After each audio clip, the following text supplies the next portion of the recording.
સમાચાર ધોરાજીથી કે જ્યાં ડુંગળી પકવતા ખેડૂતોએ આક્રોશ વ્યક્ત કર્યો કેમ કે ડુંગળીની નિકાસ ઉપર પ્રતિબંધ મૂકી દેવામાં આવ્યો છે જેથી ખેડૂતોને ભાવ મળી નથી રહ્યા। ડુંગળીની નિકાસબંધીને લઈને ધોરાજીમાં ખેડૂતોએ ખેતરમાં ડુંગળીની સમાધિ બનાવીને રોષ પ્રગટ કર્યો। ખેડૂતો સતત કેટલાય દિવસથી માંગ કરી રહ્યા છે, વિરોધ પ્રદર્શન કરી રહ્યા છે કે આ નિકાસબંધીને દૂર કરવામાં આવે। ત્યારે ખેડૂતોએ કંઈક આ રીતે વિરોધ પ્રદર્શન કર્યું જેમાં સમાધિ બનાવી એક ખેડૂતની અને તેની ઉપર ડુંગળી પાથરી દીધી।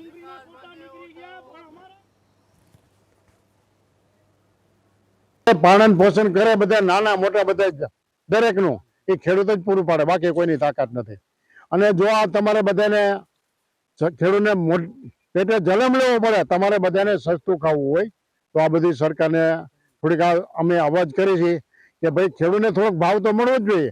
ખેડૂત જે 12 મહિના મહેનત કરે છે, ટાઈટ તડકા રેડી અને બધી, જ્યારે અમે ઘેરે જઈએ તો છોકરા સુઈ ગયા હોય, પાછા આવી તો સુતા ઉઠે, બરોબર છે। તો અમને કોઈ દેખતા નથી, ઓળખતા નથી। અમે એટલી મહેનત કરી ખેતરમાં, ખર્ચા એટલા કર્યા, દવા ખાતર મજૂરી મોંઘી, અમારા મજૂર બેઠા, મજૂરને મજૂરી આપવાની, મજૂર કે લાય લે તમારે આમાંથી આપવું હું, અત્યારે હું અમારી પોઝિશન છે એ અમને જ ખબર છે, અમારી વેદના એટલી છે।